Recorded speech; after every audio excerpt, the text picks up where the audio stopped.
Bonjour à tous, on se retrouve dans une nouvelle vidéo et dans cette vidéo je vais faire un tutoriel sur le multiband délai. Si vous voulez charger un preset, vous allez soit sur les flèches ici, et donc là vous avez les presets, soit vous faites clic gauche ici, et donc là vous avez tous les presets.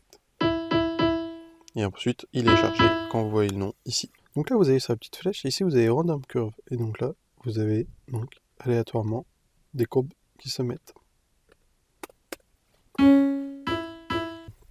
Donc là vous pouvez donc sélectionner soit donc une partie des fréquences, tac, soit vous pouvez utiliser donc ici, tac, donc comme vous pouvez le voir, ça va jouer en même temps, soit vous pouvez faire ici, tac, et là vous pouvez faire comme ceci. Donc si je mets pas un point, par contre là, ça mettra que un par un.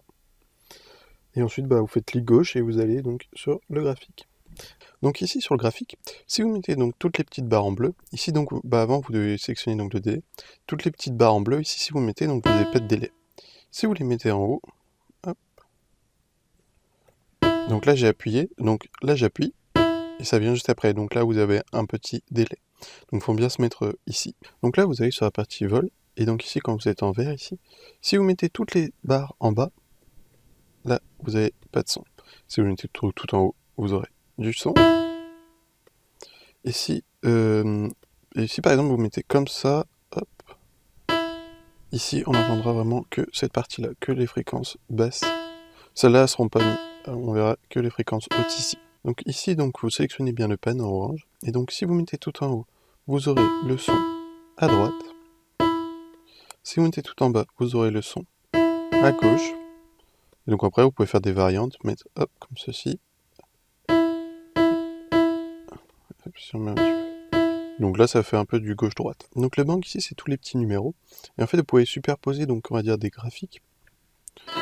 Donc tac, hop, et après si vous changez ça peut faire des effets un peu différents.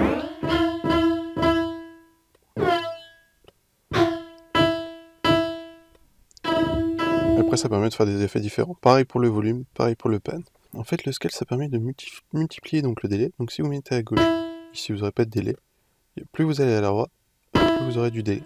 Donc là par exemple je vais appuyer maintenant. Et là donc le délai il arrive après. Alors que si je le mets un peu plus loin ici, on voit sur le graphique en fait. Le petit ombragé bleu ici. Donc là ça va être plus rapide. Donc là j'appuie, ça revient plus rapide. Que là j'appuie, hop, ça revient plus tard. En fait le feedback ça permet de mettre donc comme ceci, si j'appuie donc sur la note, là on entend un petit délai en fait à la fin. Et si je le mets par exemple ici, et après ça va diminuer au fur et à mesure. Si je le mets ici, hop, ça va faire qu'une fois. Si je le mets ici par exemple, hop, un petit peu de délai en fait, de feedback.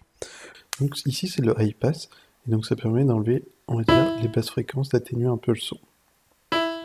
Quand je suis à droite, on entend un petit peu moins le son que quand je suis à gauche.